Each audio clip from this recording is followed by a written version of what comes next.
Right, let's take a look at something else that will build 3D OBJ files for us, object files. You may have seen some of these exported models, maybe coming from DAZ Studio. Maybe some other places can be found, right? Some LeoCAD. This one's not from LeoCAD, but it's from another program that saved it to the same format. And we can export to OBJ and get going with that. So great tools that we can now add to our illustrations in what's it called? Howler, of course. How can I not remember that? Okay, so what I wanted to do is check some 3D generative art, AI-based generative art. And there is one that I was able to quickly create something and then have it exported to OBJ. There are a few out there actually, and of course it's not surprising. They don't just render to images, they can also render or export to 3D file formats. This one here looks okay here in wireframe mode, but it actually had it all shaded black. So it loaded in, but when I go to shaded mode, you see it's there's no shading, and that's easily fixed though. And the reason is that it exported the OBJ file, but did not account for any material files, at least not in this current version. It's in alpha stage. I just logged in and created an account, and there we go. So let's see, where did I actually go for that? That's the website, Sloyd, Sloyd. I have no idea what it stands for, but it's a funny name. Funky at least. And you can try the beta. And so, oh, there's an SDK. So who knows, maybe this will be integrated someday. I'm curious. I want to see if I can get into Lua scripting and use an SDK or use an API to generate something like that. That'd be absolutely awesome. And so maybe some integration coming soon. Let's see, try beta. What do we do with that? So I'm still logged in and I want to create something. There are some presets for sci-fi, of course, urban, military, cool stuff. So let's go get ourselves a satellite, and then we want to create a satellite. Maybe that looks something like 3D. Oh, that's funky stuff. That looks like a tank, not much of a satellite. Oh, it looks like there are some presets getting loaded right now. I didn't have this earlier when I was trying to. Oh, maybe it's sluggish because I'm doing a screen capture too, so I'm not sure if that's gonna operate too well. Let me try something new here. Okay, all right, so it gives you a list of popular items, bridges. Why don't we build? Oh, look at that lighthouse. Oh, that's the one I did earlier. Let's do some rockets. Now let's do something like a bridge there, or lighthouse. Let's do this one. Oh, and I already have a bunch of things. Silly me. Okay, so I should delete those. See, some of these are starting to take just too much memory. Can I delete those? There's an option to create something new without inheriting the stuff I had before. Let's see, select this, delete. Yeah, okay, select this, delete. Yeah. All right, so here's my fighter. Oh, there's the X-wing fighter. So and you can connect them together. You can build quite easily more complex versions of them. But why is it not deleting? Oh, I must have duplicates that are just like hiding each other. Yeah. So, it'd be great to create a space station with that, and who knows what else. I want to put a lighthouse in my landscape, so I'm going to create a 3D model of. Why do I have all these things here? I didn't ask for that.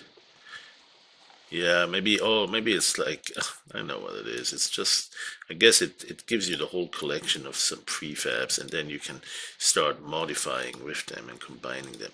That's not what I needed. Let me go back to the home page. Ooh, where is it?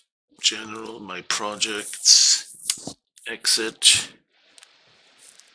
go from scratch. Okay, so here's mine that I created earlier. Let's delete that too.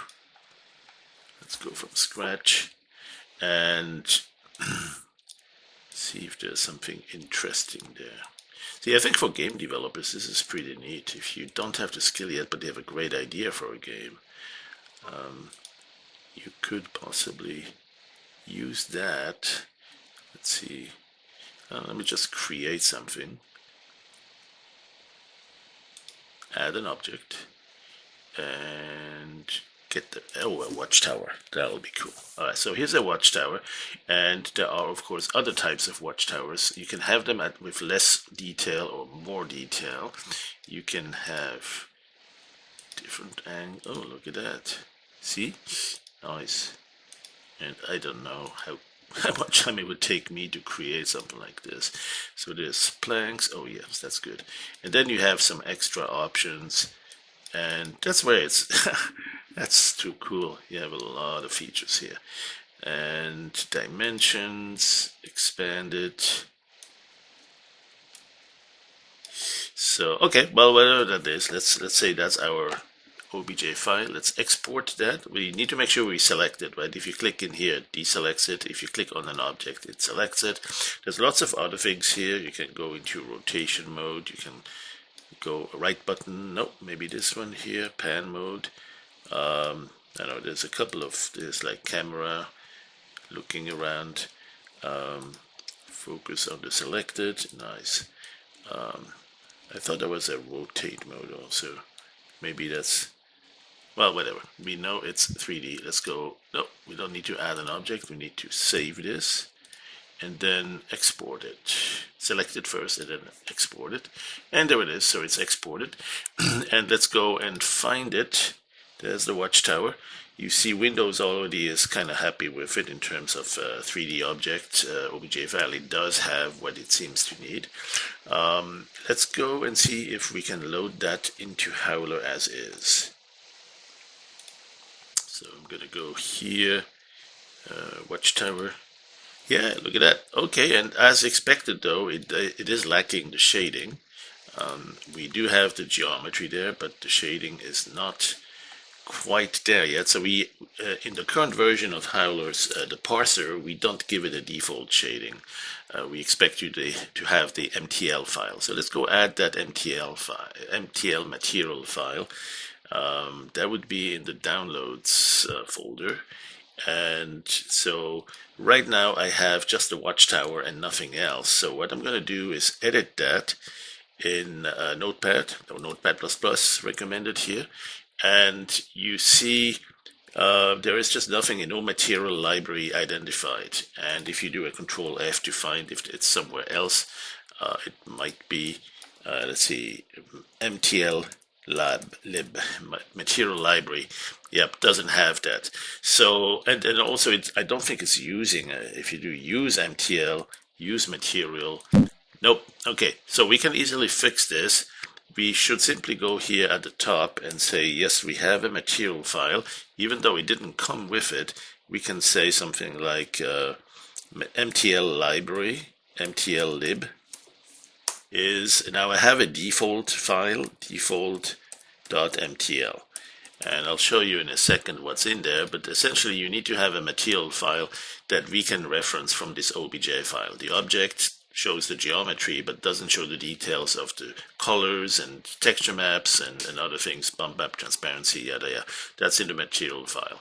And if you look at, what do we have here, some others, this is an example of a material file that's somewhat sophisticated. That one comes from PD Howler, has the leaves, and the texture is like the bark of a tree, right? This is from one of the many trees we include in PD Howler.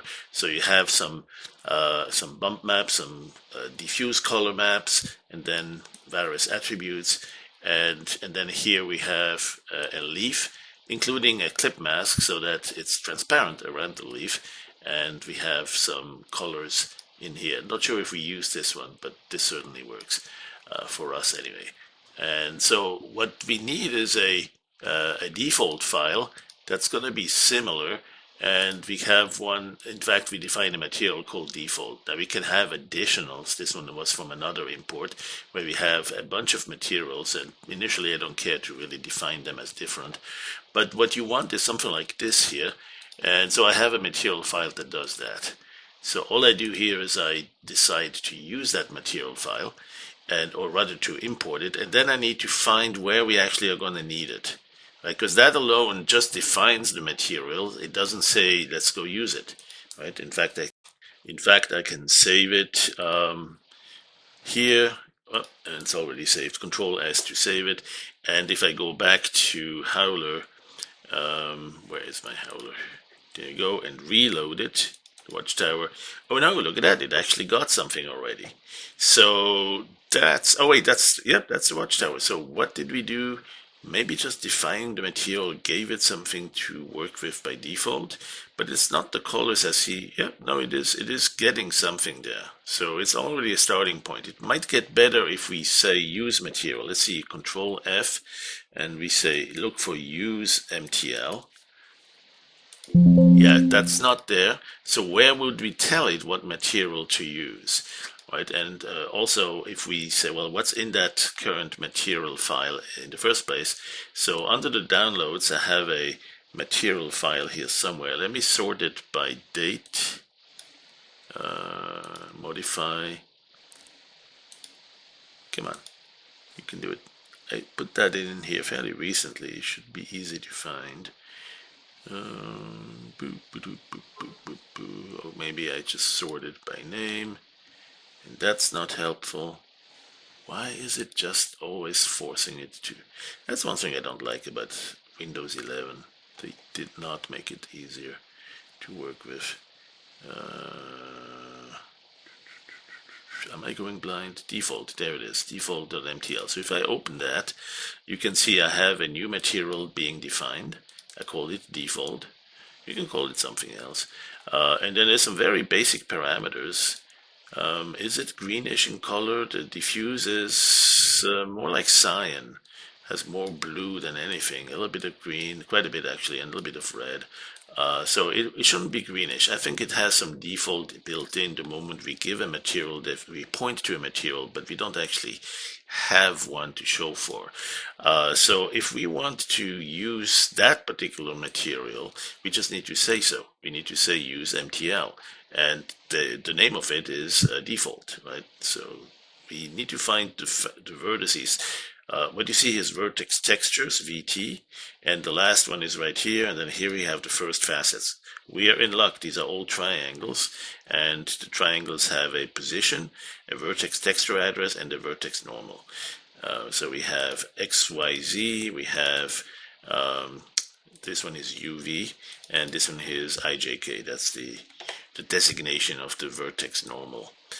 So it looks like we're good. This does display. This works with Howler. We just need to say where do we put that designation or use the material, and of course it's at the beginning of the facet. So if you want to jump right to it from the beginning here, after we import this, you simply go to Control F and type in F space. The first facet will start with an F and a space, and there it is. And so now we can, right before that, insert use MTL default. Right, so now we have the default material that is defined in the beginning. We have that one. In fact, we probably don't even need to define it at the beginning. I'll try that too. We can probably put it right there where we need it, just before, just in time. We could probably just have it here.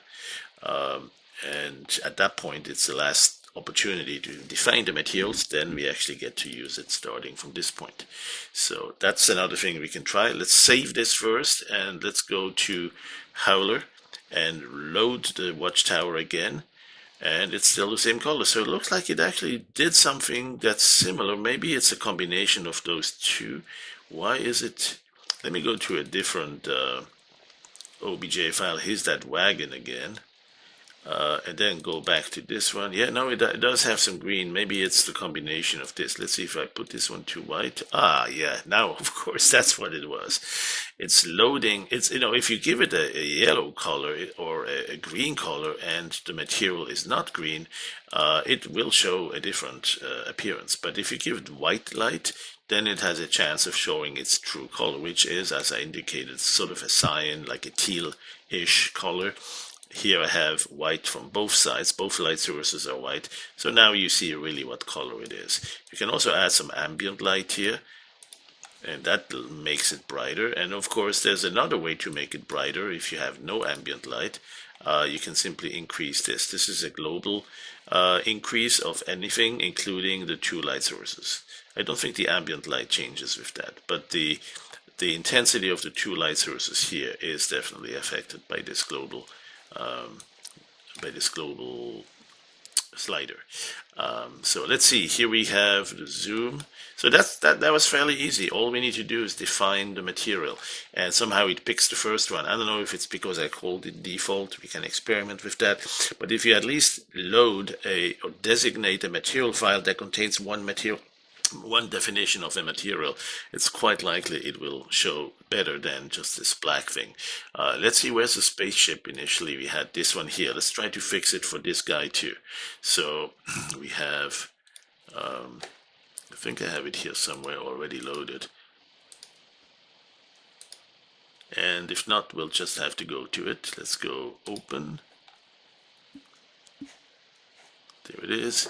And go to my downloads, spaceship, this one, right? This is a spaceship I created in that program, and I'm gonna go fix it first. Actually, I'm gonna go to this one here, 3D Builder, which is free. It's from Microsoft on their App Store, and you download it, you install it, and then so now you have a tool that's aiming to help you build better 3D models for printing, and it will check whether they are watertight and solid, right? So I'm going to take that model here. There it is. It loads it. It's not fully done yet, though. It's going to say, if I say, yep, let's use that, take it. It's analyzing it, and it says one or more objects have something not quite perfect, right? It's not kosher for 3D printing. So what we do is, go for it, and then it's fixing that. And you may not notice many differences, if any, but there are some items that were probably not closed objects, or maybe they were using complex polygons, and it prefers to have them turned into triangles and quads. I don't know. There's a couple of things it looks for, and then so at that point you can save it back to an OBJ.